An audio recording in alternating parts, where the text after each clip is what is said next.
ਸਤਿ ਸ਼੍ਰੀ ਅਕਾਲ, ਸਵਾਗਤ ਹੈ ਸਾਰੇ ਹੀ ਦਰਸ਼ਕਾਂ ਦਾ। ਪੰਜਾਬ ਇਸ ਵੇਲੇ ਵੇਖ ਰਹੇ ਹੋ ਤੁਸੀਂ ਤੇ ਮੈਂ ਹਾਂ ਗਗਨਦੀਪ ਸਿੰਘ ਲੈ ਕੇ ਹਾਜ਼ਰ ਹਾਂ ਪੰਜਾਬ ਇਸ ਵੇਲੇ ਦੇ ਵਿੱਚ ਪੰਜਾਬ ਦੀਆਂ ਤਾਜ਼ਾ ਖਬਰਾਂ। ਸਭ ਤੋਂ ਪਹਿਲਾਂ ਸਿੱਧਾ ਰੁਖ ਕਰਾਂਗੇ ਕੇਂਦਰ ਸਰਕਾਰ ਦੇ ਵੱਲੋਂ ਇੱਕ ਵਾਰ ਫਿਰ ਤੋਂ ਹੁਣ ਕਿਸਾਨਾਂ ਨੂੰ ਨਵਾਂ ਝਟਕਾ ਦਿੱਤਾ ਗਿਆ। ਕੇਂਦਰ ਦੇ ਵੱਲੋਂ ਇੱਕ ਵਾਰ ਫਿਰ ਤੋਂ ਬਿਜਲੀ ਸੋਧ ਬਿੱਲ 220 ਨੂੰ ਲਿਆਉਣ ਦੀਆਂ ਤਿਆਰੀਆਂ ਹੋ ਚੁੱਕੀਆਂ ਨੇ। ਇਸ ਦੇ ਵਿੱਚ ਹੁਣ 2020 ਜੋ ਬਿਜਲੀ ਸੋਧ ਐਕਟ ਸੀ, ਜਿਸ ਨੂੰ ਪਹਿਲਾਂ ਕਿਸਾਨ ਜਥੇਬੰਦੀਆਂ ਦੇ ਨਾਲ ਮੀਟਿੰਗ ਦੇ ਦਰਮਿਆਨ ਕਿਹਾ ਗਿਆ ਸੀ ਕਿ ਕੇਂਦਰ ਸਰਕਾਰ ਇਹਨਾਂ ਬਿੱਲਾਂ ਨੂੰ ਨਹੀਂ ਲਿਆਏਗੀ, ਜੇਕਰ ਲਿਆਂਦਾ ਜਾਏਗਾ ਤਾਂ ਉਸ ਦੇ ਵਿੱਚੋਂ ਕਿਸਾਨਾਂ ਨੂੰ ਰਿਆਇਤ ਦਿੱਤੀ ਜਾਏਗੀ। ਪਰ ਹੁਣ ਕੇਂਦਰ ਸਰਕਾਰ ਨੇ ਇੱਕ ਵਾਰ ਫਿਰ ਤੋਂ ਸੂਬਿਆਂ ਤੋਂ ਇਸ ਸੰਬੰਧ ਦੇ ਵਿੱਚ ਸੁਝਾਅ ਲੈਣੇ ਸ਼ੁਰੂ ਕਰਤੇ ਨੇ ਤੇ ਆਉਣ ਵਾਲੇ ਦਿਨਾਂ ਦੇ ਵਿੱਚ ਜਦੋਂ ਪਾਰਲੀਮੈਂਟ ਸੈਸ਼ਨ ਦੀ ਦੁਬਾਰਾ ਸ਼ੁਰੂਆਤ ਹੋਣੀ ਹੈ ਉਦੋਂ ਇਹ ਬਿੱਲ ਇੱਕ ਵਾਰ ਫਿਰ ਤੋਂ ਪੇਸ਼ ਕੀਤੇ ਜਾਣੇ ਨੇ ਤੇ ਇਹਨਾਂ ਨੂੰ ਪਾਸ ਕਰਵਾਉਣ ਦੀਆਂ ਕੋਸ਼ਿਸ਼ਾਂ ਹੋਣਗੀਆਂ, ਜਿਸ ਨੂੰ ਲੈ ਕੇ ਹੁਣ ਵੱਖੋ ਵੱਖਰੇ ਸਿਆਸੀ ਪ੍ਰਤੀਕਰਮ ਆਉਣੇ ਸ਼ੁਰੂ ਹੋ ਚੁੱਕੇ ਨੇ। ਕੇਂਦਰ ਵਾਲੇ ਪੱਖ ਤੋਂ ਮੰਨੀਏ ਤਾਂ ਉਹਨਾਂ ਦਾ ਕਹਿਣਾ ਹੈ ਕਿ ਅਸੀਂ ਸਟੇ ਨਹੀਂ ਸੀ ਕੀਤੇ, ਸਿਰਫ ਗੱਲਬਾਤ ਦੇ ਲਈ ਰੋਕ ਕੇ ਗਏ ਸੀ। ਇੱਕ ਵਾਰ ਫਿਰ ਤੋਂ ਹੁਣ ਇਹਨਾਂ ਦੇ ਉੱਤੇ ਵਿਚਾਰ ਚਰਚਾ ਜਿਹੜੀ ਵੱਖ-ਵੱਖ ਸੂਬਿਆਂ ਦੇ ਨਾਲ ਹੋ ਰਹੀ ਹੈ, ਸੂਬਿਆਂ ਦੇ ਨਾਲ ਗੱਲਬਾਤ ਤੋਂ ਬਾਅਦ ਹੀ ਇਹਨਾਂ ਬਿੱਲਾਂ ਨੂੰ ਪੇਸ਼ ਕੀਤਾ ਜਾਏਗਾ। ਸੋ ਇਸ ਦੇ ਉੱਤੇ ਹੁਣ ਸਿਆਸਤ ਪੰਜਾਬ ਦੇ ਵਿੱਚ ਗਰਮਾ ਚੁੱਕੀ ਹੈ। ਕਿਸਾਨ ਜਥੇਬੰਦੀਆਂ ਨੇ ਵੱਖਰਾ ਰੁਖ ਅਖਤਿਆਰ ਕਰ ਲਿਆ ਹੈ ਤੇ ਉਧਰ ਦੂਜੇ ਪਾਸੇ ਪੰਜਾਬ ਦੇ ਵਿੱਚੋਂ ਸਿਆਸੀ ਬਿਆਨ ਆਉਣੇ ਸ਼ੁਰੂ ਹੋ ਚੁੱਕੇ ਨੇ। ਇਸ ਦੇ ਉੱਤੇ ਕਾਂਗਰਸ ਦੇ ਆਗੂ ਰਾਜਕੁਮਾਰ ਵੇਰਕਾ ਦਾ ਪ੍ਰਤੀਕਰਮ ਹੈ, ਕੀ ਕੁਝ ਕਹਿ ਰਹੇ ਨੇ ਉਹ ਸੁਣਦੇ ਹਾਂ। ਬਈ ਇਹ ਬਿਜਲੀ ਦੇ ਜਿਹੜੇ ਮੋਨੋਪੋਲੀ ਹੈ ਇਹ ਵੱਡੇ ਘਰਾਣਿਆਂ ਨੂੰ ਦੇਣਾ ਚਾਹੁੰਦਾ ਹੈ। ਕਦੀ ਇਹ ਗੱਲ ਕਹਿ ਰਿਹਾ ਇੱਕ ਭਾਸ਼ਾ ਇੱਕ ਦੇਸ਼, ਫਿਰ ਕਹਿਣਗੇ ਇੱਕ ਧਰਮ ਇੱਕ ਦੇਸ਼, ਹੁਣ ਕਹਿੰਦੇ ਆ ਵੀ ਇੱਕ ਬਿਜਲੀ ਤੇ ਪੂਰੇ ਦੇਸ਼ ਦਾ ਰੇਟ। ਇਹ ਕਿੱਦਾਂ ਹੋ ਸਕਦਾ ਭਾਈ? ਸਾਡੇ ਸਬਸਿਡੀ ਕਿਸਾਨਾਂ ਨੂੰ ਅਸੀਂ ਦਿੰਦੇ ਆ, ਅਸੀਂ ਦਲਿਤਾਂ ਨੂੰ ਸਬਸਿਡੀ ਦਿੰਦੇ ਆ, ਤੁਸੀਂ ਉਹ ਸਬਸਿਡੀ ਨੂੰ ਖਤਮ ਕਰਨਾ ਚਾਹੁੰਦੇ ਹੋ। ਇਹ ਗਲਤ ਆ। ਔਰ ਪੰਜਾਬ ਦੇ ਵਿੱਚ ਇਹ ਕਿਸਾਨ ਵਿਰੋਧੀ, ਪੰਜਾਬ ਵਿਰੋਧੀ ਇਹ ਜਿਹੜੇ ਕਾਲੇ ਕਾਨੂੰਨ ਆ ਬਿਜਲੀ ਵਾਲੇ, ਇਹ ਅਸੀਂ ਨਹੀਂ ਮੰਨਾਂਗੇ, ਇੱਥੇ ਲਾਗੂ ਨਹੀਂ ਹੋਣ। ਦੇਖੋ, ਇਸ ਬਿੱਲ ਦੇ ਵਿੱਚ ਜਿਹੜੀ ਸਭ ਤੋਂ ਵੱਡਾ ਨੁਕਸਾਨ ਹੈ ਉਹ ਤਾਂ ਪਹਿਲੀ ਗੱਲ ਇਹ ਹੈ ਕਿ ਜਿਸ ਤਰ੍ਹਾਂ ਦਾ ਉਹ ਬਿੱਲ ਲਿਆ ਕੇ, ਜਿਵੇਂ ਉਸ ਬਿੱਲ ਦੀ ਜੋ ਅਥਾਰਟੀ ਬਣਾ ਰਹੇ ਸੀ ਰੈਗੂਲੇਟਰੀ ਅਥਾਰਟੀ, ਉਸ ਅਥਾਰਟੀ ਦੇ ਵਿੱਚ ਸਾਰਾ ਕੰਟਰੋਲ ਸੈਂਟਰ ਦੇ ਹੱਥ 'ਚ ਆ ਰਿਹਾ। ਤੇ ਜੇ ਸਾਰੇ ਬਿਜਲੀ ਦਾ ਕੰਟਰੋਲ ਹੀ ਸੈਂਟਰ ਦੇ ਹੱਥ 'ਚ ਆ ਗਿਆ ਤਾਂ ਸਟੇਟ ਕੋਲ ਰਹਿ ਕੀ ਗਿਆ ਫਿਰ ਬਿੱਲ ਕਰਨ? ਫਿਰ ਤਾਂ ਲੋੜ ਹੀ ਕੋਈ ਨਹੀਂ ਸਟੇਟਾਂ ਨੂੰ ਇਲੈਕਸ਼ਨ ਕਰਾਉਣ ਦੀ। ਸਭ ਤੋਂ ਵੱਡਾ ਜੋ ਸਟੇਟਾਂ ਦੀ ਪਾਵਰ ਨੂੰ ਖੋਹਣ ਵਾਸਤੇ ਉਹ ਬਿੱਲ ਜਿਹੜਾ ਪਹਿਲਾਂ ਖਰੜਾ ਆਇਆ ਸੀ, ਨਵਾਂ ਕੀ ਸੋਧਦੇ ਜੋ ਮੀਟਿੰਗਾਂ ਹੋ ਰਹੀਆਂ ਮੈਨੂੰ ਨਹੀਂ ਪਤਾ, ਲੇਕਿਨ ਮੈਂ ਕਹਾਂਗਾ ਕਿ ਉਹ ਖਰੜਾ, ਉਹ ਜਿਹੜਾ ਬਿੱਲ ਸੀ ਉਹ 100% ਸਟੇਟਾਂ ਦੀ ਪਾਵਰ ਖਤਮ ਕਰਦਾ ਸੀ। ਇਸ ਕਰਕੇ ਅਸੀਂ ਉਸ ਬਿੱਲ ਦੇ ਪਹਿਲਾਂ ਹੀ ਵਿਰੁੱਧ ਸੀ। ਜਦੋਂ ਸਾਰਾ ਰੌਲਾ ਪਿਆ, ਜਦੋਂ ਉਹ ਬਿੱਲ ਆਇਆ, ਉਸੇ ਵੇਲੇ ਅਸੀਂ ਮੀਟਿੰਗ ਕਰਕੇ ਉਹਨੂੰ ਕਹਿਤਾ ਸੀ ਕਿ ਹਜੇ ਸਾਡਾ ਸਮਝੌਤਾ ਟੁੱਟਿਆ ਨਹੀਂ ਸੀ ਕਿ ਜੇ ਇਹ ਬਿੱਲ ਆਏਗਾ ਅਸੀਂ ਇਸ ਦੇ ਖਿਲਾਫ ਵੋਟ ਪਾਵਾਂਗੇ ਤੇ ਸਾਡਾ ਸਮਝੌਤਾ ਟੁੱਟ ਜਾਏਗਾ। ਉਸੇ ਵੇਲੇ ਸਾਨੂੰ ਕਿਹਾ ਸੀ ਕਿ ਅਸੀਂ ਨਹੀਂ ਲਿਆਉਂਦੇ, ਠੰਡੇ ਬਸਤੇ 'ਚ ਪਾਤਾ। ਉਸ ਤੋਂ ਬਾਅਦ ਫਿਰ ਯੂਨੀਅਨ ਦਾ ਸਾਰਾ ਪ੍ਰੈਸ਼ਰ ਪਿਆ, ਉਹਨਾਂ ਨੂੰ ਵੀ ਉਹਨੇ ਕਹਿਤਾ ਕਿ ਅਸੀਂ ਪਾਤਾ। ਹੁਣ ਦੁਬਾਰਾ ਇਸ 'ਤੇ ਚਰਚਾ ਜ਼ਰੂਰ ਹੋਣ ਲੱਗਿਆ ਸਟੇਟਾਂ ਨਾਲ। ਕੀ ਚਰਚਾ ਕਰਦੇ ਨੇ ਸਟੇਟਾਂ ਨੂੰ ਪਤਾ ਹੈ। ਦੇਖੋ, ਜਿਹੜਾ ਬਿਜਲੀ ਦਾ ਤਜਵੀਜ਼ ਹੈਗਾ ਬਿੱਲ, ਉਹ ਬਹੁਤ ਹੀ ਮੈਂ ਸਮਝਦਾ ਫੈਡਰਲਿਜ਼ਮ ਦੇ ਬਿਲਕੁਲ ਹੀ 100% ਹੀ ਉਲਟਾ। ਉਹਦੇ 'ਚ ਸਾਰੀਆਂ ਜਿਹੜੀਆਂ ਸਟੇਟਾਂ ਦੀਆਂ ਪਾਵਰਸ ਆ, ਇੱਥੋਂ ਤੱਕ ਕਿ ਰੈਗੂਲੇਟਰ ਅਪਾਇੰਟ ਕਰਨ ਦੀ ਵੀ ਜਿਹੜੀ ਪਾਵਰ ਆ ਉਹ ਵੀ ਸੈਂਟਰ ਆਪਣੇ ਕੋਲ ਜਿਹੜਾ ਲੈ ਰਿਹਾ। ਔਰ ਜਿਹੜੀਆਂ ਪਾਵਰ ਡਿਸਟਰੀਬਿਊਸ਼ਨ ਕੰਪਨੀਆਂ, ਉਹਨਾਂ ਨੂੰ ਸਾਰੀ ਜਿਹੜੀ ਡਿਸਟਰੀਬਿਊਸ਼ਨ ਤੱਕ ਦੀ ਪਾਵਰ ਵੀ ਉਹਦੇ ਵਿੱਚ ਦਿੱਤੀ ਜਾ ਸਕਦੀ। ਇਸ ਕਰਕੇ ਜੇ ਉਹ ਜਿਹਾ ਬਿੱਲ ਲਿਆਉਣਾ ਹੈ ਤਾਂ ਉਹ ਤਾਂ ਮੈਂ ਸਮਝਦਾ ਸੂਬਿਆਂ ਦੇ ਅਧਿਕਾਰ ਦੇ ਉੱਤੇ ਡਾਇਰੈਕਟ ਸਿੱਧੀ ਦਖਲਅੰਦਾਜ਼ੀ ਹੈ, ਉਹਨੂੰ ਕਦੀ ਵੀ ਅਸੀਂ ਬਰਦਾਸ਼ਤ ਨਹੀਂ ਕਰਾਂਗੇ। ਆਲਰੇਡੀ ਜਦੋਂ ਬੀਜੇਪੀ ਸਾਡੇ ਨਾਲ ਸੀ ਉਦੋਂ ਵੀ ਅਸੀਂ ਉਹਨਾਂ ਨੂੰ ਸਖਤੀ ਦੇ ਨਾਲ ਉਹ ਸਾਰੇ ਪੁਆਇੰਟ ਕੱਢ ਕੇ ਦਿੱਤੇ ਸੀ ਕਿ ਇਹ ਚੀਜ਼ਾਂ ਟੋਲਰੇਟ ਨਹੀਂ ਕੀਤੀਆਂ ਜਾ ਸਕਦੀਆਂ। ਮੈਂ ਸਮਝਦਾ ਬਹੁਤ ਵੱਡਾ ਧੱਕਾ ਹੋਊਗਾ ਸੂਬਿਆਂ ਦੇ ਨਾਲ। ਇਹ ਬਿਲਕੁਲ 100% ਜਿਹੜਾ ਫੈਡਰਲਿਜ਼ਮ ਦੇ ਅਗੇਂਸਟ ਹੈ, ਕਿਉਂਕਿ ਡਾਇਰੈਕਟ ਜਿਹੜੇ ਸੂਬਿਆਂ ਦੇ ਅਧਿਕਾਰ ਆ ਉਹ ਇਸ ਬਿੱਲ ਦੇ ਵਿੱਚ ਲੈ ਜਾ ਰਿਹਾ। ਇਹਦਾ ਹਰ ਤਰੀਕੇ ਨਾਲ ਜੇ ਲਿਆਉਣ ਦੀ ਕੋਸ਼ਿਸ਼ ਕੀਤੀ ਤਾਂ ਵਿਰੋਧ ਕਰਾਂਗੇ। ਉਧਰ ਕਿਸਾਨ ਆਗੂ ਬਲਵੀਰ ਸਿੰਘ ਰਾਜੇਵਾਲ ਦੇ ਵੱਲੋਂ ਸਾਫ਼ ਤੌਰ ਤੇ ਉੱਤੇ ਇੱਕ ਨਵਾਂ ਐਲਾਨ ਕੀਤਾ ਗਿਆ। ਬਲਵੀਰ ਸਿੰਘ ਰਾਜੇਵਾਲ ਦਾ ਕਹਿਣਾ ਹੈ ਕਿ ਆਉਣ ਵਾਲੇ ਦਿਨਾਂ ਦੇ ਵਿੱਚ ਹੁਣ ਸੰਯੁਕਤ ਕਿਸਾਨ ਮੋਰਚਾ ਰਾਕੇਸ਼ ਟਕੈਤ ਦੇ ਉੱਤੇ ਹੋਏ ਹਮਲੇ ਤੋਂ ਬਾਅਦ ਹੋਰ ਸਖਤ ਰੁਖ ਅਖਤਿਆਰ ਕਰੇਗਾ ਤੇ ਸੰਯੁਕਤ ਕਿਸਾਨ ਮੋਰਚੇ ਦੇ ਆਉਣ ਵਾਲੇ ਦਿਨਾਂ ਦੇ ਐਲਾਨ ਖੁਦ ਆਪਣੀ ਜ਼ੁਬਾਨੀ ਬਲਵੀਰ ਸਿੰਘ ਰਾਜੇਵਾਲ ਦੇ ਵੱਲੋਂ ਜਾਰੀ ਕੀਤੇ ਗਏ ਨੇ। ਇਸ ਮੌਕੇ ਦੇ ਉੱਤੇ ਬਲਵੀਰ ਸਿੰਘ ਰਾਜੇਵਾਲ ਨੇ ਹੋਰ ਕਈ ਮਸਲਿਆਂ ਨੂੰ ਲੈ ਕੇ ਕੇਂਦਰ ਸਰਕਾਰ ਦੇ ਉੱਤੇ ਗੰਭੀਰ ਟਿੱਪਣੀਆਂ ਕੀਤੀਆਂ ਨੇ। 5 ਤਾਰੀਖ ਨੂੰ FCI ਦੇ ਦਫ਼ਤਰਾਂ ਦਾ ਘਿਰਾਓ ਕਰਨ ਜਾ ਰਹੇ ਹਾਂ, ਧਰਨੇ ਦੇਣ ਜਾ ਰਹੇ ਹਾਂ FCI ਦੇ ਦਫ਼ਤਰਾਂ ਅੱਗੇ। ਉਹਦੇ ਪਿੱਛੇ ਕਈ ਕਾਰਨ ਨੇ। ਸਰਕਾਰ FCI ਨੂੰ ਡਿਸਬੈਂਡ ਕਰ ਰਹੀ ਹੈ, ਖਤਮ ਕਰ ਰਹੀ ਹੈ। ਜੇ FCI ਖਤਮ ਹੋ ਗਈ ਤਾਂ ਜਿੱਥੇ ਕਿਸਾਨ ਦੀ ਖਰੀਦ ਬੰਦ ਹੋ ਜਾਏਗੀ, MSP ਤੇ ਜ਼ਰੂਰ ਰਹੇਗੀ, ਪਰ ਪ੍ਰੋਕਿਉਰਮੈਂਟ ਜਿਹੜੀਆਂ ਸਟੇਟ ਏਜੰਸੀਆਂ ਉਹਦੇ ਪਰਚੇਜ਼ ਫॉर FCI ਜੇ ਨਾ ਰਹੀ ਫਿਰ ਕੌਣ ਲਏਗਾ? ਜਿਹੜਾ ਸਟਾਕ ਖਰੀਦਿਆ ਕਿਵੇਂ ਟ੍ਰਾਂਸਫਰ ਹੋਏਗਾ? ਔਰ ਇਹ ਤੋਂ ਵੀ ਅਗਲੀ ਗੱਲ, ਜੇ FCI ਕੋਲ ਸਟਾਕ ਨਹੀਂ ਜਾਏਗਾ ਤਾਂ ਜਿਹੜੇ ਇੱਥੇ ਦੇ ਗਰੀਬ ਲੋਕ ਨੇ ਉਹਨਾਂ ਨੂੰ ਆਟਾ ਦਾਲ ਸਕੀਮ 'ਚ ਜਿਹੜੀ PDS 'ਚ ਅਨਾਜ ਦਿੱਤਾ ਜਾਂਦਾ ਉਹ ਇਹਦਾ ਮਤਲਬ ਉਹ ਵੀ ਬੰਦ ਹੋ ਜਾਏਗਾ। ਇਹ ਸਾਰੇ ਡਰਾਮੇ ਜਿਹੜੀ ਕਰ ਰਹੀ ਹੈ ਕੇਂਦਰ ਸਰਕਾਰ, ਇਹ ਆਮ ਲੋਕਾਂ ਨੂੰ ਪਰੇਸ਼ਾਨ ਕਰਨ ਲਈ ਕਰ ਰਹੀ ਹੈ। ਅਸੀਂ ਇਹਨੂੰ ਬਰਦਾਸ਼ਤ ਨਹੀਂ ਕਰਦੇ। ਉਹਨਾਂ ਨੇ ਉੜੀਸਾ 'ਚ ਵੀ ਕੋਸ਼ਿਸ਼ ਕੀਤੀ ਸੀ, ਮੈਂ ਨਾਲ ਸੀ ਉਸ ਵੇਲੇ, ਉਹਨਾਂ ਦੀ ਗੱਡੀ ਅੱਗੇ ਲੰਘੀ, ਪਿੱਛੋਂ ਇੱਕ ਬੰਦੇ ਨੇ ਬੱਟਾ ਮਾਰਿਆ।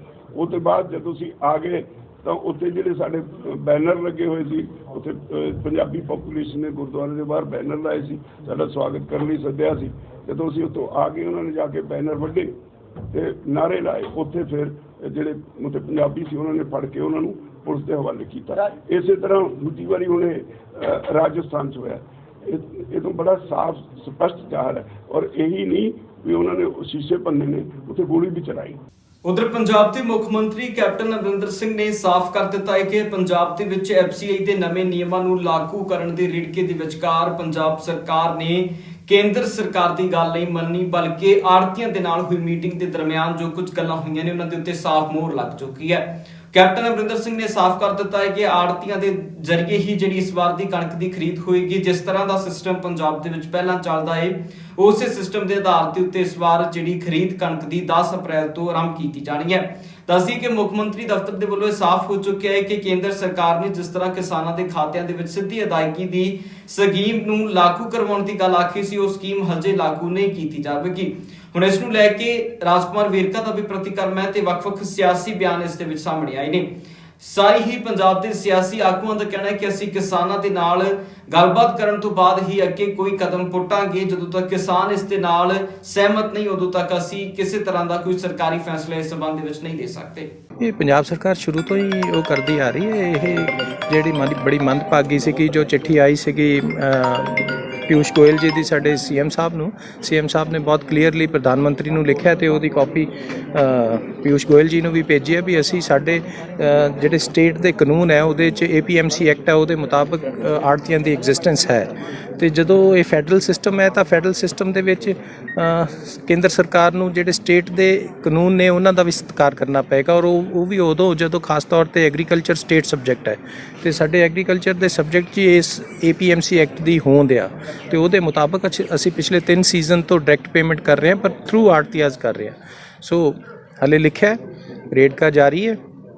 CM ਸਾਹਿਬ ਨੇ ਪ੍ਰਧਾਨ ਮੰਤਰੀ ਸਾਹਿਬ ਤੋਂ ਟਾਈਮ ਮੰਗਿਆ, ਉੱਥੇ ਕਲੈਰਿਟੀ ਆਏਗੀ। ਬਈ ਅਸੀਂ ਤੇ ਕਿਸਾਨਾਂ ਦੇ ਨਾਲ ਆ ਔਰ ਇਹ ਕਿਸਾਨ ਵਿਰੋਧੀ ਜਿਹੜੇ ਬਿੱਲ ਆ ਇਹ ਲਾਗੂ ਨਹੀਂ ਹੋਣੇ। ਇੱਕ ਪਾਸੇ ਇਹ ਕੇਂਦਰ ਦੀ ਸਰਕਾਰ ਇਹ ਦੋ ਮੂੰਹੀ ਗੱਲ ਕਰਦੀ ਹੈ। ਦੋ ਮੂੰਹੀ ਦੇ ਦੋ ਮੂੰਹ ਹੁੰਦੇ ਨਾ, ਇਸ ਤਰ੍ਹਾਂ ਕੇਂਦਰ ਸਰਕਾਰ ਦੇ ਦੋ ਮੂੰਹ ਆ। ਪਹਿਲੇ ਕਹਿੰਦੇ ਆ ਕਿ ਸਟੇਟਾਂ ਦੇ ਫੈਸਲੇ ਛੱਡ ਦਿੰਦੇ ਆ ਕਿ ਸਟੇਟ ਜੋ ਕਹੇ ਉਦਾਂ ਕਰ ਲਓ। ਬਈ ਅਸੀਂ ਤੇ ਕਹਿ ਰਹੇ ਆ ਫਿਰ ਸਿੱਧੇ ਤੌਰ ਦੇ ਉੱਪਰ ਆੜ੍ਹਤੀਆਂ ਦੇ ਥਰੂ ਪੇਮੈਂਟ ਹੋਏਗੀ, ਫਿਰ ਕਿਉਂ ਪੰਗਾ ਲੈਂਦੇ ਹੋ ਵਿੱਚ ਬਈ। ਦੂਸਰੇ ਪਾਸੇ ਤੁਸੀਂ ਕਹਿ ਰਹੇ ਹੋ ਕਿ ਸੁਪਰੀਮ ਕੋਰਟ ਨੇ ਇਹਨਾਂ ਬਿੱਲਾਂ ਨੂੰ ਰੋਕ ਲਗਾਈ ਹੋਈ ਹੈ, ਫਿਰ ਇਹ ਬਿੱਲ ਲਾਗੂ ਕਿਉਂ ਕਰ ਰਹੇ ਹੋ, ਸ਼ਰਾਰਤਾਂ ਕਿਉਂ ਕਰਦੇ ਹੋ? ਦੇਖੋ, ਜਿੱਥੇ ਇਹਦਾ ਸਵਾਲ ਹੈ ਇੱਥੇ ਮੈਂ ਬਹੁਤਾ ਜ਼ਿਆਦਾ ਇਸ 'ਤੇ ਨਹੀਂ ਕਹਾਂਗਾ, ਕਿਉਂਕਿ ਕਿਸੇ ਵੇਲੇ ਕੁਝ ਜਥੇਬੰਦੀਆਂ ਕਹਿੰਦੀਆਂ ਸੀ ਕਿ ਇਹ ਸਿੱਧਾ ਜਾਣਾ ਚਾਹੀਦਾ ਹੈ। ਫਿਰ ਬਾਦਲ ਸਾਹਿਬ ਨੇ ਉਸ ਵੇਲੇ ਕਿਹਾ ਸੀ ਕਿ ਕਿਸਾਨ ਤੇ ਆੜ੍ਹਤੀਆਂ ਮਿਲ ਕੇ ਫੈਸਲਾ ਕਰ ਲਏ, ਜੋ ਫੈਸਲਾ ਕਰ ਲਏਗਾ ਲਾਗੂ। ਮੈਂ ਅੱਜ ਵੀ ਕਹਿਣਾ ਕਿ ਸਾਨੂੰ ਕਿਸਾਨ ਤੇ ਆੜ੍ਹਤੀਏ 'ਤੇ ਸੁੱਟ ਦੇਣਾ ਚਾਹੀਦਾ। ਜਿਹੜਾ ਕਿਸਾਨ ਕਹੇ ਕਿ ਮੈਂ ਆੜ੍ਹਤੀਏ ਰਾਹੀਂ ਲੈਣਾ ਉਹ ਆੜ੍ਹਤੀਏ ਨੂੰ ਦਿੱਤਾ ਜਾਵੇ, ਜਿਹੜਾ ਕਿਸਾਨ ਕਹੇ ਕਿ ਮੈਂ ਸਿੱਧਾ ਲੈਣਾ ਉਹਨੂੰ ਸਿੱਧਾ ਦਿੱਤਾ ਜਾਵੇ। ਦੋਨਾਂ ਦੀ ਗੱਲ ਨੂੰ ਮਾਨ ਦਿੱਤਾ ਜਾਵੇ, ਕਿਉਂਕਿ ਦੋਨਾਂ ਤੇ ਰਹੀ ਨੇ ਆਪਸ ਵਿੱਚ ਜ਼ਿੰਮੇਵਾਰ ਨੇ। ਅਸੀਂ ਤਾਂ ਇੱਕ ਉਹਦਾ ਵਿੱਚ ਰਾਏ ਦੇਣ ਵਾਲੇ ਹਾਂ। ਉਧਰ ਸ਼੍ਰੋਮਣੀ ਅਕਾਲੀ ਦਲ ਦੀ ਕੋਰ ਕਮੇਟੀ ਦੀ ਬੈਠਕ ਕੀਤੀ ਗਈ ਹੈ। ਇਸ ਕੋਰ ਕਮੇਟੀ ਦੀ ਬੈਠਕ ਦੇ ਵਿੱਚ ਸ਼੍ਰੋਮਣੀ ਅਕਾਲੀ ਦਲ ਨੇ ਦਿੱਲੀ ਸਿੱਖ ਗੁਰਦੁਆਰਾ ਮੈਨੇਜਮੈਂਟ ਕਮੇਟੀ ਦੀਆਂ ਚੋਣਾਂ ਦੇ ਸਮੇਤ ਹੋਰ ਵੱਖ-ਵੱਖ ਮਸਲਿਆਂ ਦੇ ਉੱਤੇ ਵਿਚਾਰ ਚਰਚਾ ਕੀਤੀ ਹੈ। ਇਸ ਦੇ ਵਿੱਚ ਖਾਸ ਤੌਰ ਦੇ ਉੱਤੇ ਦਲਜੀਤ ਸਿੰਘ ਚੀਮਾ ਹਾਜ਼ਰ ਰਹੇ ਨੇ। ਦਲਜੀਤ ਚੀਮਾ ਦਾ ਕਹਿਣਾ ਸੀ ਕਿ ਅਸੀਂ ਦਿੱਲੀ ਸਿੱਖ ਗੁਰਦੁਆਰਾ ਮੈਨੇਜਮੈਂਟ ਕਮੇਟੀ ਦੀਆਂ ਚੋਣਾਂ ਦੇ ਨਾਲ-ਨਾਲ ਹੋਰ ਸਾਰੇ ਗੰਭੀਰ ਮਸਲਿਆਂ ਦੇ ਉੱਤੇ ਵਿਚਾਰ ਚਰਚਾ ਇਸ ਮੀਟਿੰਗ ਦੇ ਵਿੱਚ ਕੀਤੀ ਹੈ। ਕੀਤੀ ਹੈ ਕਿ ਦਿੱਲੀ ਦੀ ਕੇਜਰੀਵਾਲ ਦੀ ਸਰਕਾਰ ਦੀ ਵੀ ਔਰ ਕੇਂਦਰ ਸਰਕਾਰ ਦੀ ਵੀ ਇਹ ਸਾਡੇ ਧਾਰਮਿਕ ਮਸਲਿਆਂ ਦੇ ਵਿੱਚ ਸਿੱਧੀ ਦਖਲ ਅੰਦਾਜ਼ੀ ਹੈ। ਔਰ ਇਸ ਗੱਲ ਦੀ ਸਾਨੂੰ ਤਸੱਲੀ ਹੈ ਕਿ ਹਾਈ ਕੋਰਟ ਵੱਲੋਂ ਇਨਸਾਫ ਜਿਹੜਾ ਉਹ ਸ਼੍ਰੋਮਣੀ ਅਕਾਲੀ ਦਲ ਨੂੰ ਦਿੱਤਾ ਗਿਆ ਔਰ ਇਸ ਚੋਣ ਦੀ ਸਾਰੀ ਤਿਆਰੀ ਵਾਸਤੇ ਸਾਰੇ ਫੈਸਲੇ ਲੈਣ ਦੇ ਅਧਿਕਾਰ ਜਿਹੜੇ ਕੋਰ ਕਮੇਟੀ ਨੇ ਉਹ ਪ੍ਰਧਾਨ ਸ਼੍ਰੋਮਣੀ ਅਕਾਲੀ ਦਲ ਨੂੰ ਦਿੱਤਾ। ਉਹ ਸਾਰਾ ਉਮੀਦਵਾਰਾਂ ਦਾ ਫੈਸਲਾ, ਬਾਕੀ ਫੈਸਲੇ ਜਿਹੜੇ ਆ ਉਹ ਕਰਨਗੇ। ਦੂਜਾ 5 ਤਰੀਕ ਨੂੰ ਸ਼੍ਰੋਮਣੀ ਅਕਾਲੀ ਦਲ ਨੇ ਸਾਰੇ ਪੰਜਾਬ ਦੇ ਵਿੱਚ ਸਾਰੇ ਹਲਕਿਆਂ ਦੇ ਵਿੱਚ ਲੋਕਾਂ ਦੇ ਮੁੱਦਿਆਂ ਨੂੰ ਲੈ ਕੇ ਜਿਹੜਾ ਹਲਕਾ ਵਾਈਜ਼ ਮੁਜ਼ਾਹਰੇ ਕਰਨ ਦਾ ਔਰ ਕਾਂਗਰਸ ਪਾਰਟੀ ਤੇ ਆਮ ਆਦਮੀ ਪਾਰਟੀ ਦੀ ਜਿਹੜੀ ਮਿਲੀ ਭੁਗਤ ਹੈ ਇਹਨੂੰ ਲੋਕਾਂ ਦੀ ਕਚਹਿਰੀ ਦੇ ਵਿੱਚ ਚੌਂਕ ਦੇ ਵਿੱਚ ਨੰਗਿਆ ਕਰਨ ਦਾ ਜਿਹੜਾ ਫੈਸਲਾ ਲਿਆ ਸੀ ਉਹ ਪ੍ਰੋਗਰਾਮ ਜਿਹੜੇ ਸਾਰੇ ਪੰਜਾਬ ਦੇ ਸਾਰੇ ਹਲਕਿਆਂ ਦੇ ਵਿੱਚ 5 ਤਰੀਕ ਨੂੰ ਹੋਣਗੇ। ਉਧਰ ਬੀਬੀ ਜਗੀਰ ਕੌਰ ਦੇ ਵੱਲੋਂ ਵੀ ਬੀਤੇ ਦਿਨੀ ਇੱਕ ਧਾਰਮਿਕ ਸੰਗਠਨ ਨੂੰ ਲੈ ਕੇ ਗਈ ਟਿੱਪਣੀ ਤੋਂ ਬਾਅਦ ਇੱਕ ਵੱਖਰਾ ਬਿਆਨ ਦਿੱਤਾ ਗਿਆ। ਬੀਬੀ ਜਗੀਰ ਕੌਰ ਨੇ ਬੀਤੇ ਦਿਨਾਂ ਆਰਐਸਐਸ ਨੂੰ ਲੈ ਕੇ ਵੀ ਇੱਕ ਖਾਸ ਟਿੱਪਣੀ ਕੀਤੀ ਸੀ, ਜੋ ਟਿੱਪਣੀ ਹੁਣ ਲਗਾਤਾਰ ਚਰਚਾਵਾਂ ਦਾ ਵਿਸ਼ਾ ਬਣੀ ਹੋਈ ਹੈ।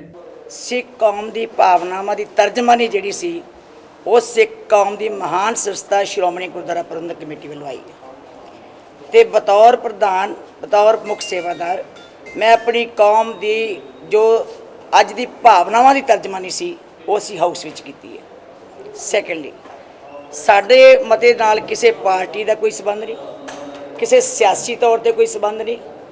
ਜੋ ਅਸੀਂ ਮਹਿਸੂਸ ਕਰਦੇ ਹਾਂ ਕਿ ਸਾਡੀ ਅੱਜ ਜੋ ਪੰਜਾਬੀ ਖਤਮ ਹੋ ਰਹੀ ਹੈ, ਸਾਡੇ ਅੱਜ ਥਾਂ ਦੇ ਉੱਤੇ ਫਿਲਮਾਂ 'ਚ ਚੱਲ ਜਾਓ, ਉੱਥੇ ਸਿੱਖਾਂ ਦਾ ਰੂਪ ਵਿਗਾੜਿਆ ਜਾ ਰਿਹਾ ਹੈ, ਕਿਤਾਬਾਂ ਦੇ ਵਿੱਚੋਂ ਇਤਿਹਾਸ ਖਤਮ ਹੋ ਰਿਹਾ ਹੈ, ਬਹੁਤ ਸਾਰੀਆਂ ਗੱਲਾਂ ਹੋ ਰਹੀਆਂ, ਮੈਂ ਉਹ ਤਸਲੀਮ 'ਚ ਨਹੀਂ ਪੈਣਾ। ਉਹ ਸਾਰੀ ਗੱਲ ਨੂੰ ਜਦੋਂ ਸਿੱਖ ਕੌਮ ਮਹਿਸੂਸ ਕਰਦੀ ਹੈ ਕਿ ਸਾਡੇ ਨਾਲ ਬਹੁਤ ਵੱਡੀ ਅੱਜ ਘੁਸਪੈਠ ਕੀਤੀ ਜਾ ਰਹੀ ਹੈ, ਉਹਦੇ ਸੰਬੰਧ ਵਿੱਚ ਜੋ ਸਿੱਖ ਕੌਮ ਦੀਆਂ ਭਾਵਨਾਵਾਂ ਸੀ ਉਹਦੀ ਅਸੀਂ ਤਰਜਮਾਨੀ ਤੇ ਮਤਾ ਪਾਇਆ। ਮੈਂ ਸਮਝਦੀ ਹਾਂ ਕਿ ਕਿਸੇ ਵੀ ਪਾਰਟੀ ਨੂੰ ਇਹਦੇ ਵਿੱਚ ਨਹੀਂ ਬੋਲਣਾ ਚਾਹੀਦਾ, ਕਿਉਂਕਿ ਇਹ ਧਾਰਮਿਕ ਤੌਰ ਤੇ ਸਾਡੀ ਅਵਸਥਾ ਸੀ। ਅਸੀਂ ਧਰਮ ਦੀ ਗੱਲ ਕੀਤੀ ਹੈ, ਨਾ ਕਿਸੇ ਪਾਰਟੀ ਦੀ ਗੱਲ ਕੀਤੀ ਹੈ, ਨਾ ਕਿਸੇ ਅਸੀਂ ਸਿਆਸੀ ਗੱਲ ਕੀਤੀ ਹੈ, ਨਾ ਅਸੀਂ ਸਿਆਸਤ ਨਾਲ ਸੰਬੰਧ ਰੱਖਦੇ ਹਾਂ। ਉਧਰ ਕੇਸ ਟਕੈਤ ਦੇ ਉੱਤੇ ਹੋਏ ਹਮਲੇ ਤੋਂ ਬਾਅਦ ਕਿਸਾਨ ਜਥੇਬੰਦੀਆਂ ਦੇ ਆਗੂਆਂ ਦੇ ਵੱਲੋਂ ਵੀ ਆਪੋ ਆਪਣੀਆਂ ਟਿੱਪਣੀਆਂ ਆ ਰਹੀਆਂ ਨੇ। ਇਸ ਦੇ ਵਿੱਚ ਕਿਸਾਨ ਮਜ਼ਦੂਰ ਸੰਘਰਸ਼ ਕਮੇਟੀ ਦੇ ਪ੍ਰਧਾਨ ਸਰਵਣ ਸਿੰਘ ਪੰਧੇਰ ਦਾ ਵੀ ਪ੍ਰਤੀਕਰਮ ਆਇਆ। ਸਰਵਣ ਸਿੰਘ ਪੰਧੇਰ ਦਾ ਕਹਿਣਾ ਹੈ ਕਿ ਜਦੋਂ ਤੱਕ ਅਸੀਂ ਇਸ ਸਬੰਧ ਦੇ ਵਿੱਚ ਕੋਈ ਉਚਿਤ ਜਾਂਚ ਤੋਂ ਸੰਤੁਸ਼ਟ ਨਹੀਂ ਹੁੰਦੇ, ਉਦੋਂ ਤੱਕ ਅਸੀਂ ਵੱਡੇ ਫੈਸਲੇ ਕਰਾਂਗੇ। ਤੇ ਨਾਲ ਹੀ ਸਰਵਣ ਸਿੰਘ ਪੰਧੇਰ ਨੇ ਇਸ ਮੌਕੇ ਦੇ ਉੱਤੇ ਕਿਸਾਨਾਂ ਨੂੰ ਵੀ ਅਪੀਲ ਕੀਤੀ ਹੈ ਕਿ ਜਿਹੜੇ ਕਿਸਾਨ ਮੋਰਚੇ ਦੇ ਵਿੱਚ ਦਿੱਲੀ ਬੈਠੇ ਨੇ, ਉਹਨਾਂ ਦੀ ਫਸਲ ਦੀ ਵਾਢੀ ਦਾ ਜ਼ਿੰਮਾ ਵੀ ਪੰਜਾਬ ਦੇ ਵਿੱਚ ਬੈਠੇ ਕਿਸਾਨਾਂ ਨੂੰ ਆਪਣੇ ਮੋਢਿਆਂ ਤੇ ਲੈਣਾ ਚਾਹੀਦਾ ਹੈ। ਕੱਲ੍ਹ ਰਕੇਸ਼ ਡਕੈਤੀ ਤੇ ਜਿਵੇਂ ਹਮਲਾ ਕੀਤਾ ਗਿਆ, ਇਹ ਤੋਂ ਗਾਹਾਂ ਜਿਹੜਾ ਬਿਜਲੀ ਐਕਟ ਜਿਹੜਾ ਵਾ ਦੋਹਰੇ ਉਹ ਪਾਰਲੀਮੈਂਟ 'ਚ ਲਿਆਉਣ ਦਾ ਯਤਨ ਕੀਤਾ ਜਾ ਰਿਹਾ, ਜਿਵੇਂ ਬੀਜ ਐਕਟ ਨੂੰ ਦੁਬਾਰਾ ਰਿਵਾਈਜ਼ ਕੀਤਾ ਜਾ ਰਿਹਾ। ਇਸੇ ਤਰੀਕੇ ਨਾਲ ਜਿਵੇਂ ਗ੍ਰਹਿ ਮੰਤਰਾਲੇ ਵੱਲੋਂ ਕੱਲ੍ਹ ਪੰਜਾਬੀਆਂ ਨੂੰ ਬਦਨਾਮ ਕਰਨ ਲਈ ਜਿਹੜੀ ਚਿੱਠੀ ਕੱਢੀ ਸੀ, ਉਹਨਾਂ ਸਾਰੇ ਮੁੱਦਿਆਂ ਲੈ ਕੇ ਅਰਥੀ ਫੂਕ ਮੁਜ਼ਾਹਰਾ ਕਰ ਰਹੇ ਆ। ਤੇ ਪਿੰਡ ਵੇਗੇਵਾਲ ਵੀ ਤੁਸੀਂ ਵੇਖ ਰਹੇ ਹੋ, ਬਹੁਤ ਵੱਡਾ ਇਕੱਠ ਆ। ਮਾਤਾਵਾਂ ਭੈਣਾਂ ਮੈਂ ਇੱਧਰ ਵਿਖਾ ਦੇਣ ਸਾਡੇ ਬੰਦੇ, ਮਾਤਾਵਾਂ ਭੈਣਾਂ ਦਾ ਇਕੱਠ ਆ, ਇਹ ਤੋਂ ਗਾ ਨੌਜਵਾਨਾਂ ਦਾ ਇਕੱਠ ਆ। ਸੋ ਇਹ ਤੋਂ ਗਾ ਅਸੀਂ ਡਿਊਟੀਆਂ ਵੀ ਲਾਈਆਂ ਆਪਣੇ ਆਗੂਆਂ ਦੀਆਂ ਵੀ ਉਹ ਇਸ ਅੰਦੋਲਨ ਦੇ ਵਿੱਚ ਦਿੱਲੀ ਜਾਣ ਨੂੰ 5 ਮਈ ਨੂੰ ਜਥਾ ਜਿਹੜਾ ਦਿੱਲੀ ਵੱਲ ਨੂੰ ਅੰਮ੍ਰਿਤਸਰ ਦਾ ਰਵਾਨਾ ਹੋਣਾ ਵਾ। ਜਿਹੜੇ ਕਿਸਾਨ ਜਾਣਾ ਚਾਹੁੰਦੇ ਉਹਨਾਂ ਦੀ ਪਹਿਲ ਦੇ ਆਧਾਰ ਤੇ ਕਣਕ ਵਢਾਈ ਜਾਵੇ, ਉਹਨਾਂ ਦੀ ਤੂੜੀ ਦੀ ਸਾਂਭ ਸੰਭਾਲ ਕੀਤੀ ਜਾਵੇ, ਤਾਂ ਜੋ ਹਜ਼ਾਰਾਂ ਟਰੈਕਟਰ ਟਰਾਲੀਆਂ ਦਾ ਜਥਾ ਜਿਹੜਾ ਵਾ ਦਿੱਲੀ ਵੱਲ ਨੂੰ ਜਾਵੇ। ਉਧਰ ਇੱਕ ਭਾਜਪਾ ਆਗੂ ਦੀ ਗੱਡੀ ਦੇ ਵਿੱਚੋਂ ਈਵੀਐਮ ਮਸ਼ੀਨਾਂ ਮਿਲਣ ਦਾ ਮਾਮਲਾ ਹੁਣ ਲਗਾਤਾਰ ਭਖਦਾ ਜਾ ਰਿਹਾ। ਇਸ ਮਾਮਲੇ ਦੇ ਵਿੱਚ ਹੁਣ ਭਾਜਪਾ ਇੱਕ ਵਾਰ ਫਿਰ ਤੋਂ ਵਿਰੋਧੀਆਂ ਦੇ ਨਿਸ਼ਾਨੇ ਤੇ ਉੱਤੇ ਹੈ। ਇਸ ਦੇ ਉੱਤੇ ਰਾਜਕੁਮਾਰ ਵੇਰਕਾ ਦੇ ਸਮੇਤ ਸ਼੍ਰੀ ਅਕਾਲ ਤਖਤ ਸਾਹਿਬ ਦੇ ਜਥੇਦਾਰ ਗਿਆਨੀ ਹਰਪ੍ਰੀਤ ਸਿੰਘ ਦਾ ਪ੍ਰਤੀਕਰਮ ਹੈ। ਉਹਨਾਂ ਦਾ ਕਹਿਣਾ ਹੈ ਕਿ ਈਵੀਐਮ ਦੇ ਨਾਲ ਸਰਕਾਰਾਂ ਹੁਣ ਤੱਕ ਜੋ ਬਣ ਰਹੀਆਂ ਨੇ, ਤੇ ਨਾਲ ਹੀ ਉਹਨਾਂ ਨੇ ਈਵੀਐਮ ਨੂੰ ਲੈ ਕੇ ਵੀ ਚਿੰਤਾ ਜਤਾਈ। ਉਹਨਾਂ ਦਾ ਕਹਿਣਾ ਹੈ ਕਿ ਜੇਕਰ ਇਸ ਤਰ੍ਹਾਂ ਈਵੀਐਮ ਮਸ਼ੀਨਾਂ ਵੱਖ-ਵੱਖ ਆਗੂਆਂ ਦੀਆਂ ਗੱਡੀਆਂ ਦੇ ਵਿੱਚੋਂ ਮਿਲਣ ਲੱਗੀਆਂ ਨੇ ਤਾਂ ਇਹ ਲੋਕਤੰਤਰ ਦੇ ਲਈ ਵੀ ਖਤਰਾ ਹੋ ਸਕਦੀਆਂ ਨੇ। ਮੈਂ ਪਹਿਲਾਂ ਹੀ ਜਿਹੜਾ ਇਸ ਬਾਬਤ ਜਿਹੜਾ ਬਿਆਨ ਦੇ ਚੁੱਕੇ ਹਾਂ ਕਿ ਸਰਕਾਰ ਅੱਜ ਹਿੰਦੁਸਤਾਨ ਦੇ ਬਹੁਗਿਣਤੀ ਲੋਕਾਂ ਦਾ ਜਿਹੜਾ ਭਰੋਸਾ ਹੈ ਉਹ ਈਵੀਐਮ ਤੋਂ ਉੱਠ ਚੁੱਕਿਆ ਹੈ। ਔਰ ਹੈਰਾਨਗੀ ਇਸ ਗੱਲ ਦੀ ਹੈ ਕਿ ਇਹ ਬਾਰ-ਬਾਰ ਇਹ ਸਾਰੀ ਪਾਰਟੀਆਂ ਨੇ ਸ਼ੰਕਾ ਪੈਦਾ ਕੀਤੀ ਹੈ ਔਰ ਇਹ ਵੀ ਗੱਲ ਕਹੀ ਹੈ ਕਿ ਇਹ ਗਲਤ ਫੈਸਲਾ ਹੈ, ਬੈਲਟ ਦੇ ਉੱਪਰ ਹੋਣਾ ਚਾਹੀਦਾ ਵੋਟ। ਔਰ ਅਸੀਂ ਵਿਧਾਨ ਸਭਾ ਦਾ ਜਿਹੜਾ ਸੈਸ਼ਨ ਹੋਇਆ, ਵਿਧਾਨ ਸਭਾ ਦੇ ਸੈਸ਼ਨ ਦੇ ਵਿੱਚ ਅਸੀਂ ਇਸ ਤੇ ਡਿਬੇਟ ਕੀਤੀ ਹੈ। ਸਾਰੀ ਪਾਰਟੀਆਂ ਨੇ ਰਾਏ ਰੱਖੀ ਹੈ ਕਿ ਅਸੀਂ ਬੈਲਟ ਦੇ ਉੱਪਰ ਇਲੈਕਸ਼ਨ ਚਾਹੁੰਦੇ ਹਾਂ। ਅਸੀਂ ਇਲੈਕਸ਼ਨ ਚਾਹੁੰਦੇ ਹਾਂ ਕਿ ਇਹ ਲੋਕਤੰਤਰ ਦੀ ਬਹਾਲੀ ਵਾਸਤੇ ਔਰ ਇਹ ਲੋਕਤੰਤਰ ਦੀ ਗੁਲਾਮੀ ਵਾਲੇ ਪਾਸੇ ਦੇਸ਼ ਜਾ ਰਿਹਾ ਹੈ। ਹੁਣ ਫਿਰ ਵਿਧਾਨ ਸਭਾ ਦਾ ਅਗਰ ਸੈਸ਼ਨ ਹੋਏਗਾ, ਅਸੀਂ ਫਿਰ ਇਸ ਮੁੱਦੇ ਨੂੰ ਚੁੱਕਾਂਗੇ। ਪੰਜਾਬ ਇਸ ਵੇਲੇ ਦੇ ਵਿੱਚ ਫਿਲਹਾਲ ਨਹੀਂ, ਫਿਰ ਮੁੜ ਹਾਜ਼ਰ ਹੋਵਾਂਗੇ ਨਵੀਆਂ ਤੇ ਤਾਜ਼ਾ ਅਪਡੇਟਸ ਨਾਲ। ਤਦ ਤੱਕ ਲਈ ਮੈਨੂੰ ਦਿਓ ਇਜਾਜ਼ਤ। ਬਹੁਤ ਬਹੁਤ ਧੰਨਵਾਦ।